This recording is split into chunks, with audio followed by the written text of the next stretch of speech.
இன்றைக்கி நான் வெண்டைக்காய் பொரியல் செய்ய போகிறேங்க. அந்த வெண்டைக்காய் பொரியலில் குறைவாக தான் நான் எண்ணெய் ஊற்ற போகிறேன். அதே சமயம் பார்த்திங்கன்னா வெண்டைக்காய் குழகுழப்பு தன்மை இல்லாமல் சாப்பிட்றதுக்கும் நல்லா பளபளன்னு இருக்கும். அது எப்படி செய்யுதுன்னு பார்க்கலாமா? கடாய் வச்சு 1 ஸ்பூன் எண்ணெய் ஊற்றிருக்கேன். 1/2 டீஸ்பூன் கடுகு, 1 டீஸ்பூன் உளுத்தம்பருப்பு போட்டு பொரிஞ்சதும் சின்ன வெங்காயம் 10 சின்ன வெங்காயம் பொடியாக கட் பண்ணி சேர்த்துருக்கேன். கூடவே கருவேப்பிலையும் சேர்த்து வதங்கினதுக்கப்புறமா 200 கிராம் வெண்டைக்காய் பொடியாக கட் பண்ணி வச்சுருக்கேன். நல்லா பொடியாக கட் பண்ணிக்கோங்க. அப்போ தான் கொஞ்சம் எண்ணெயிலே நல்லா வதங்கிடும். தேவையான உப்பு சேர்த்து கொஞ்சம் நேரத்துக்கு கொஞ்சம் நேரம் இந்த மாதிரி கலரி விட்டுக்கிட்டே இருக்கணும். கேஸ் ஸ்டவ் சிம்மில் வச்சுட்டு நல்லா கலந்து விட்டுக்கிட்டே இருக்கணும். கொஞ்சம் நேரம் மூடி வச்சு அடிக்கடி எடுத்து திறந்து கலந்து விடணும். நல்லா வெண்டைக்காய் வதங்குற வரைக்குமே நம்ம காரம் எதுவுமே போடக்கூடாது. எண்ணெய் குறைவாக இருக்கிறதுனால இப்போ போட்டோம்னா அடி பிடிக்க ஆரம்பிச்சிடும். நல்லா வெண்டைக்காய் வதங்கி வெந்ததுக்கப்புறமா இப்போ வெண்டைக்காய் நல்லா வெந்துடுச்சு. 1 டீஸ்பூன் மிளகாய்த்தூள், 1/2 டீஸ்பூன் பெப்பர் பவுடர் போட்டு நல்லா கலந்து விட்டுறணும். வெண்டைக்காயில் இருக்க ஈரப்பதமோ அதில் இருக்க லேசான எண்ணெயுமே போதும். நம்ம கலந்து விட்டுட்டே இருக்கும்போது அதோட பச்சை வாசனையே போயிடும். இப்போ டேஸ்ட்டுக்கு கொஞ்சம் தேங்காய் பூவும் போட்டு நல்லா கலந்து விட்டு இறக்கணும்னா டேஸ்டியான வெண்டைக்காய் பொரியல் குறைவான எண்ணெயிலே நம்ம செய்திடலாம். ட்ரை பண்ணி பாருங்கள். தேங்க்யூ.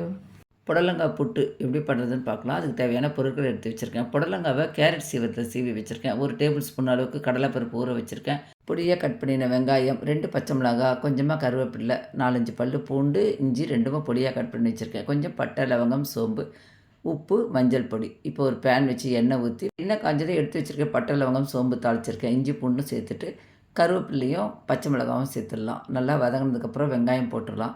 வெங்காயம் பொன்னிறமாக வதங்கி வரணும். இந்த புடலங்காய் புட்டு என்னோடய பெரியம்மாவோட ரெசிபி. அவங்கக்கிட்ட தானே இது கற்றுக்கிட்டேன். வெங்காயம் வதங்கினதுக்கப்புறமா எடுத்து வச்சுருக்க உப்பு, மஞ்சள் பொடி 2 சேர்த்துடலாம். வெங்காயம் பாருங்கள் நல்லா இந்த கலர் வரணும். புடலங்காவை மேல் தோலெல்லாம் எடுத்துகிட்டு கேரட் துருவுறதை பாருங்கள் நல்லா துருவி வச்சுக்கணும். புட்டு இந்த மாதிரி துருவி செய்யும்போது தான் நல்லாயிருக்கும். கலரி விட்டு ஒரு 30 செகண்ட் மூடி வைக்கலாம். மூடி வச்சுட்டு திறந்து பார்த்தோம்னா ஓரளவு நல்லா வதங்கியிருக்கும். எடுத்துகிட்டு ஒரு முறை நல்லா கலரி விட்டுடலாம். கடலைப்பருப்பு ஊற வச்சுருந்தேன் பாருங்கள். அதை இந்த மாதிரி நல்லா அரைச்சி வச்சுருக்கேன். இந்த பருப்பை நம்ம சுற்றியும் கையிலேயே எடுத்து இந்த மாதிரி தூவி விட்டுடலாம். தூவி விட்டுட்டு நம்ம மூடி வைக்கலாம். மூடி வைக்கும்போது கடலைப்பருப்போட பச்சை வாசனையும் போயிடும். அப்படியே கொஞ்சம் நல்லா கடலைப்பருப்பு புடலங்காவும் நல்லா வெந்துடும். இப்போ கொஞ்சம் நேரத்துக்கு அப்புறம் திறந்து விட்டுட்டு நல்லா கலந்து விடணுங்க. அந்த பருப்புலாம் ஒரு மாதிரி கட்டி கட்டியாக இருக்கும். அந்த மாதிரி இல்லாமல் உதிர் உதிராக வர வரைக்கும் நல்லா கலந்து விட்டுடணும். அடிக்கடி இந்த மாதிரி கலரி விட்டுட்டே இருந்தோம்னா நல்லா பளபளன்னு ஆகி நல்லா செவந்த கலர் வரணும். அதுக்கப்புறமா கேஸ் ஸ்டவ் ஆஃப் பண்ணிடலாம்.